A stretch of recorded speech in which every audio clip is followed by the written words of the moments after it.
Buenos días, mi nombre es Victoria y les voy a explicar un poco acerca de mi dibujo para el deber número 2.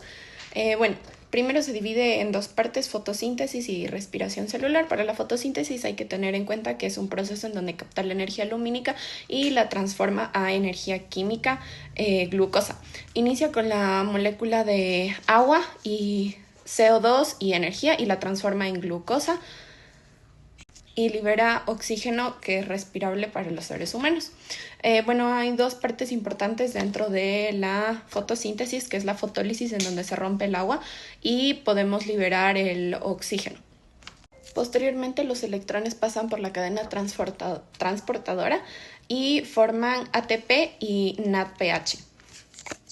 Todo este proceso cabe recalcar que ocurre en la fase lumínica de la fotosíntesis, mientras que la fase oscura podemos divisarlo aquí como el ciclo de Calvin, donde se utiliza el ATP y el NADPH previamente generados en la fase lumínica para formar como tal la glucosa en adición con el CO2. Entonces, como lo podemos ver en el cuadrito señalado aquí, iniciamos con H2O, CO2 y energía captada por el sol. Y finalizamos con la molécula de glucosa C6H12O6 y oxígeno liberado al ambiente.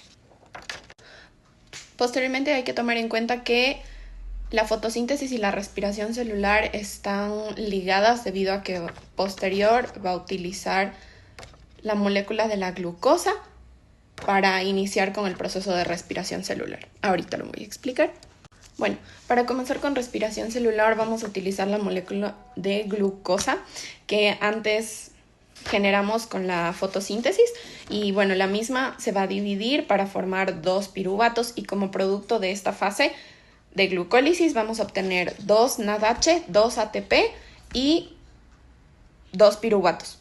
Y hay que tener en cuenta que el proceso de glucólisis se realiza sin oxígeno.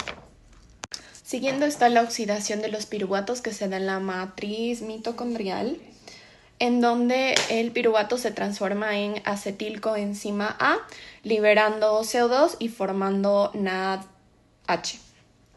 Entonces, como productos tenemos al CO2 y al NADH. Una vez teniendo listos estos, pasamos a la siguiente parte, que es el ciclo de Krebs, en donde la acetilcoenzima A que antes habíamos generado se descompone completamente y forma productos CO2, NADH, FADH2 y ATP. Y como objetivo de este paso tenemos extraer los electrones de energía para luego utilizarlos aquí, en la cadena de transporte de electrones. La cadena de transporte de electrones ocurre en las crestas, como aquí se puede ver representado, de la mitocondria. Primeramente, el NADH y el FADH2 viajan por toda la cadena de electrones y el oxígeno actúa como aceptor final de los electrones y forma H2O.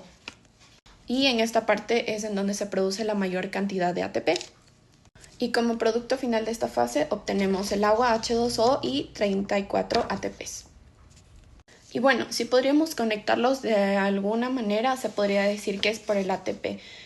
Con el ATP producido dentro de la fotosíntesis se generó la glucosa y la glucosa es sumamente importante para dar inicio a la respiración celular, entonces están súper conectadas.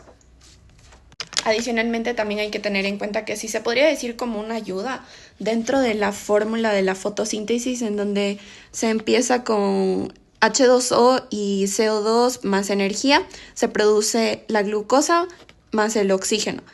Entonces solo hay que darle la vuelta y ya tenemos la fórmula de la respiración celular. Entonces nos quedaría que glucosa más oxígeno da como resultado H2O, CO2 más energía en forma de ATP. Entonces el ATP conecta ambos procesos.